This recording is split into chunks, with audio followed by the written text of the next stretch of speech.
আসসালামু আলাইকুম, কেমন আছেন সবাই?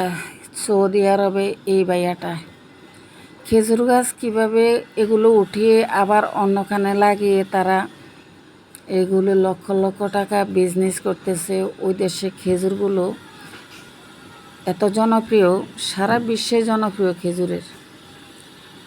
তো এই গাছগুলোকে কিভাবে তারা রোপণ করেছে, কিভাবে এগুলার আবার ছোট ছোট চারা তৈরি করে আবার নিচের দিক কেটে তারপরে অন্য জায়গা লাগিয়ে নেবে,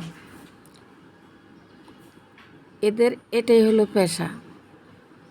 তো বিশেষ করে দেখেন, উপরের দিক কেটে ফেলে এটা রোপণ করার পরে বিশাল বড় খেজুর গাছ উঠবে, সেখান থেকে খেজুর ধরবে। তো এই ভাইয়াটায় ওখানে জব করে সৌদি আরবে, সেই জন্য কপিলে যা বলে তাই করতে হয়, সেটাই আপনাদের সাথে উনি শেয়ার করেছে, তাই আমিও শেয়ার করলাম।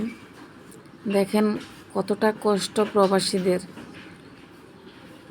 এরকম কষ্ট করে টাকা উপার্জন করে আমাদের জন্য রেমিটেন্স দেশে পাঠায়, অথচ তাদেরকে আমরা কোনো মূল্যায়ন করি না। তো আজকে ভিডিওটা কেমন লাগলো অবশ্যই জানাবেন।